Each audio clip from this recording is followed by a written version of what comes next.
Indo British advanced pain clinic నొప్పి మాయం surgery దూరం for appointments 9155515563. Hello guys, welcome back to our channel. ఈరోజు మనతో ఉన్నారు సర్టిఫైడ్ ఫైనాన్షియల్ ప్లానర్ అయిన రామచంద్రమూర్తి గారు. ముఖ్యంగా ఇప్పుడు అప్కమింగ్ హాట్ థీమ్ అంటే ఈవీ అని చెప్పేసి చెప్తా ఉన్నారు. గడ్కరీ గారు ఇచ్చే సంచలనమైన స్టేట్మెంట్స్ కూడా దానికి మంచి బూమ్ అయితే ఇస్తున్నాయి. అయితే ఇది ఎంతవరకు వర్కౌట్ అవుతుంది, ఇందులో ఏమేమి కంపెనీస్ ఉన్నాయి, ఏంటి పరిస్థితి అనేది మొత్తం అనాలిసిస్ తెలుసుకుందాం. Hi sir. హాయ్ అండి. Sir, right now Nitin Gadkari గారు ఈవీకి సంబంధించి ఎందుకో తెలియని పుష్ అంతా ఇస్తున్నారు. అవునండి. కంప్లీట్గా నెక్స్ట్ ఇండియా అంటే ఈవీ అంటే ఇండియా అనే విధంగా కూడా స్టేట్మెంట్స్ ఇస్తున్నారు ఆయన. అండ్ కాకపోతే ఆ థీమ్ హాట్ అవుతుంది అని అనిపించే లోపే అందులో ఎక్కడో ప్రోస్తో పాటు కాన్స్ కూడా ఉంటాయి కదా. అవునండి. అందులో రిలేటబుల్ సెక్టర్స్ ఇంకేమున్నాయి, రిలేటబుల్ కంపెనీస్ ఏముంటాయి, ఓవరాల్ దాన్ని అనాలిసిస్ చెప్తారా? చెప్తానండి. యాక్చువల్గా ఏంటంటే వీళ్ళు గవర్నమెంట్ ఈసారి ఏం చేస్తుందంటే ఈ ట్రేడ్ డెఫిసిట్ ఎక్కువైపోతుంది. ఆయిల్ గోల్డ్ మీద మనకి మేజర్ ట్రేడ్ డెఫిసిట్ ఉంది. ఇప్పుడు ఈ కోవిడ్ తర్వాత అన్ని కంట్రీస్ చూసుకుంటే ఎక్కువగా ఏమైపోయాయంటే ఈ ట్రేడ్ డెఫిసిట్ అంటే ఈ ఎక్స్పోర్ట్స్ కన్నా ఇంపోర్ట్స్ ఎక్కువ తీసుకోవటం వల్ల ఆ గ్యాప్ పెరుగుతుంది. ఆ గ్యాప్ని ఎలా చేయాలి అని ఆలోచించడంతో మొత్తం ఆల్ కంట్రీస్ అన్నీ కూడా ఈ యొక్క ఫ్యూయల్ మీద నుంచి వేరే ఆల్టర్నేట్కి వెళ్దామని చూస్తున్నారు. అందులో మేజర్గా చూసేది ఇండియా మెయిన్ ఫోకస్ పెట్టుకుని ఇండియా. అలాగే ఇండియన్ గవర్నమెంట్ కూడా కంప్లీట్గా ఎక్కువగా దీని మీద ఫోకస్ చేసి ఈ ఫ్యూయల్ని కొంచెం ఆల్టర్నేటివ్గా తీసుకురావాలి అనేది తీసుకొచ్చింది. వాటిల్లో భాగంగా ఏంటంటే ఫస్ట్ ఈ బయోడీజిల్ కానీ బయోఫ్యూయల్ కానీ తర్వాత ఆల్టర్నేటివ్ ఫ్యూయల్స్ హైడ్రోజన్ ఫ్యూయల్ ఎలా తీసుకురావాలి, అలాగే ఇలా ఆల్టర్నేటివ్స్ ఫస్ట్ చూస్తున్నారు. తర్వాత ఏంటంటే వెహికల్స్లో కూడా ఈ ఎలక్ట్రానిక్ వెహికల్స్ ఈవీని తీసుకురావటం వల్ల ఈ ఫ్యూయల్ కన్జంప్షన్ మేజర్గా తగ్గిద్దామని చూస్తున్నారు. ఇప్పుడు రీసెంట్గా 2 days బ్యాక్ గడ్కరీ గారు స్టేట్మెంట్ ఏం చెప్తున్నారంటే నెక్స్ట్ ఇప్పుడు ప్రజెంట్ ఈ సేల్స్లో ఆటోమొబైల్ సేల్స్లో ఈవీ వాటా 10% ఉంది. 20 లక్షల వెహికల్స్ అమ్మితే దాదాపు ఒక 8 lakhs 10% ఇవి ఉన్నాయి. ఇప్పుడు 2030కి వీళ్ళ టార్గెట్ ఏంటంటే ఈవీ కన్జంప్షన్ 30 to 40% వస్తుంది టోటల్ వెహికల్స్కి అనేది వీళ్ళు టార్గెట్ చేస్తున్నారు. ఆ రకంగా గవర్నమెంట్ ఎప్పుడైతే ఏ సెక్టర్ అయితే పుష్ చేస్తుందో అవి గ్యారంటీగా పైకి రావాల్సినవే.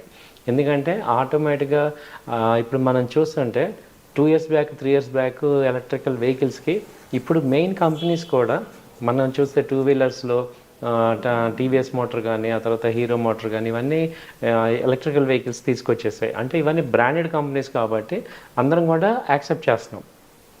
కాబట్టి అదొక పాజిటివ్ ఫ్యాక్టర్. అలాగే ఈవెన్ 4-wheeler కంపెనీస్లో కూడా ఈవీ వెహికల్స్ వస్తున్నాయి. టాటా మోటార్స్ ఎప్పటి నుంచో ఉంది, అలాగే మహీంద్రాది వస్తుంది, అలాగే ఇప్పుడు మారుతి కూడా ఇంకొక 2 yearsలో ఈవీ తీసుకొస్తామని చూస్తున్నాం. కాబట్టి ఇవన్నిటిని చూస్తుంటే ఏంటంటే రానున్న భవిష్యత్తులో ఆయన చెప్పేది నిజమే. ఎందుకంటే నెక్స్ట్ 4 years ఈ గవర్నమెంట్ ఉంటుంది కాబట్టి వాళ్ళు దీన్ని ఒక ఛాలెంజ్గా తీసుకొని ఈ సోలార్ ఎలక్ట్రికల్స్ కానీ సోలార్ కానీ బయోడీజిల్ వీటిల్లో ఆల్టర్నేటివ్ ఫ్యూయల్కి ఆల్టర్నేటివ్ తీసుకురావాలి. అంటే ఆ ఫ్యూయల్ యొక్క కన్జంప్షన్ని డ్రాస్టిక్గా ఒక 30 to 40% తగ్గించాలని చూస్తున్నారు. కాబట్టి ఈ న్యూస్ ద్వారా మనం ఏం బెనిఫిట్ అవ్వాలి? ఇప్పుడు ఓకే, ఆ న్యూస్ నడుస్తుంది, మనం ఏం బెనిఫిట్ అవ్వాలంటే ఇప్పుడు మనం అలాంటి కంపెనీస్ ఏమున్నాయి నెక్స్ట్ 3-4 years వాటిలో ఇన్వెస్ట్ చేసుకోవడం ద్వారా ఆ కంపెనీలతో గ్రోత్లో మనం కూడా ఇన్వెస్ట్ చేసుకొని మనం కూడా గ్రోత్ మన ఫండ్స్ మన వెల్త్ పెంచుకోవచ్చు అనేది నాకు అనిపించిన పాయింట్. సో అందుకని ఏంటంటే ఈ వీడియోలో అలాంటి కంపెనీలు ఏమున్నాయి అనేది ఒకసారి చూసుకుంటే వాటిని మీ ముందు ప్రజెంట్ చేస్తాను. వాటిల్లో మీకు నచ్చినవి బాగున్నవి మీరు కూడా ట్రై చేయొచ్చు. ఇదైతే ఒక ఎడ్యుకేషన్కి సంబంధించిన వీడియోనే. సో మేము ఎక్కడ ఫోర్స్ చేయట్లేదు ఇవి తీసుకోమని. సో వాటిల్లో ఏమవుతుందంటే మెయిన్ పవర్ తీసుకోవడానికి టాటా పవర్ కానీ తర్వాత ఎన్టీపీసీ ఒకటి, ఓఎన్జీసీ, ఈ పవర్ గ్రిడ్, అలాగే ఈ బీపీసీఎల్, అదాని పవర్, ఈ పవర్ కంపెనీస్ మేజర్గా ఉన్నాయి. ఎందుకంటే ఇప్పుడు Tata power last 4 years back చూస్తే అది 50 rupees నుంచి మళ్ళీ 400 చేంజ్ ఉంది. ఇది ఇలా ఉంటే ఎందుకంటే టాటా పవర్కి ఎస్పెషల్గా పాజిటివ్ ఏంటంటే టాటా మోటార్స్కి పవర్ ఇచ్చే స్టేషన్స్ పెడుతున్నారు. So electrical vehicle charging stations అన్నీ కూడా టాటా పవర్ పెడుతున్నారు కాబట్టి ఎక్కువ కన్జంప్షన్ పవర్ అయ్యే బిజినెస్ అయ్యే ఛాన్సెస్ ఉంటాయి దీనికి. ఆ తర్వాత ఏంటంటే ఇప్పుడు ఈ ఎలక్ట్రికల్ వెహికల్స్కి తోడు ఈ ఈవీ ఛార్జర్స్ అంటే ఛార్జింగ్ ఫెసిలిటీస్ లేక మనకి బాగా సేల్స్ అవ్వట్లేదు అనేది గవర్నమెంట్ గమనించి ఇప్పుడు పెట్రోల్ స్టేషన్స్ ఎలా ఉంటాయో అలాగే మీకు తెలియదుగా ఛార్జింగ్ స్టేషన్స్ కూడా ఎక్కువ పెట్టేస్తున్నారు. సో ఇవన్నీ కూడా నెక్స్ట్ 1-2 ఇయర్స్లో మనం ఇప్పుడు ఎక్కడ చూసినా కానీ జస్ట్ లైక్ పెట్రోల్స్ లాగా ఛార్జింగ్ స్టేషన్లు కనపడతాయి. ఎప్పుడైతే అవి కనపడతాయో అందరం కూడా అప్పుడు వెహికల్స్ కొంటాం. ముందు ఏంటంటే ఈ థ్రెట్ ఒకటి ఉంది, మనం ఇప్పుడు ఎక్కడికైనా వెళ్ళాలి మధ్యలో ఆగిపోతే ఏంటి, ఇన్ని లక్షలు పెట్టి వెహికల్స్ కొన్నాము, ఇది ఆగిపోతే ఏంటనేది కదా మన అందరం ఆపేసేది. అదొక మేజర్ ఏం చేస్తున్నారంటే ఇప్పుడు నెక్స్ట్ మీరు చూస్తే 2 ఇయర్స్లో ఇండియా మొత్తం చాలా కొన్ని వేల పాయింట్లు ఉంటాయి ఇవి ఛార్జింగ్ పాయింట్స్. అదేం చేస్తున్నారంటే ఇంకా కూడా ఈ యొక్క అన్ఎంప్లాయ్మెంట్ పీపుల్కి అది కాంట్రాక్ట్గా ఇవ్వటం కానీ వాళ్ళకి ఫెసిలిటీస్ చేయటం కానీ చేస్తున్నారు. దాంతో ఎప్పుడైతే అవన్నీ మనం చూస్తామో ఆటోమేటిక్గా మనం ఉంటాం. తర్వాత ఏంటంటే ఎలక్ట్రికల్ వెహికల్స్ కొంచెం ఇప్పుడు కాస్ట్ ఉంది. ఆ కాస్ట్ కట్టింగ్కి ఏం చేస్తున్నారంటే ఈ యొక్క బ్యాటరీస్ని తగ్గించడం కానీ కాస్ట్ కట్టింగ్ యాక్టివిటీస్ చేసి నార్మల్కి తీసుకొస్తున్నారు. ఆల్మోస్ట్ ఇప్పుడు 2 వీలర్స్ అదే రేంజ్లోకి వచ్చాయి. పెట్రోల్ వెహికల్ ఏ రేంజ్ ఉందో ఇప్పుడు ఈవీ వెహికల్ కూడా అదే రేంజ్కి వచ్చింది. సో నెక్స్ట్ స్టెప్ ఏంటంటే ఈ 4 వీలర్స్ కూడా ఆ రేంజ్ కనుక వస్తే మనకి కాస్ట్ కటింగ్ బాగా అవుతుంది. సో కన్జంప్షన్ బాగా ఉంటుంది. సో అలాగే ఈవీ బ్యాటరీ మేజర్ సమస్యగా ఉంది, అది కూడా ప్రాబ్లమ్స్ సాల్వ్ చేయడం చూస్తున్నారు. సో ఇవన్నీ కూడా చాలా ఇన్నోవేటివ్గా మనకి జరుగుతున్నాయి. అలాగే టెస్లా కనుక ఇండియాలో మార్కెట్లోకి వచ్చిందంటే ఎలక్ట్రికల్ వెహికల్స్ ఒక రేంజ్లోకి వెళ్తాయి. ఎందుకంటే ఆ రేంజ్ కాంపిటీషన్ కనుక వస్తే అన్నీ అప్డేట్ అవుతాయి. ఎందుకంటే ఒక లీడర్ని ఫాలో అవుతారు కదా, దాని తర్వాత యాన్సిలరీ కంపెనీస్ అన్నీ కూడా ఫాలో అవుతాయి. కాబట్టి మీరందరూ అసలు ఎలక్ట్రిక్ వెహికల్స్ ఏమున్నాయి, అందులో యాన్సిలరీ కంపెనీస్ ఏమున్నాయి అనేది ఒక లుక్ వేసి, ఈ బ్యాటరీస్లో మనకి ఎక్సైడ్, అమర్ రాజ్ ఇలా ఉన్నాయి.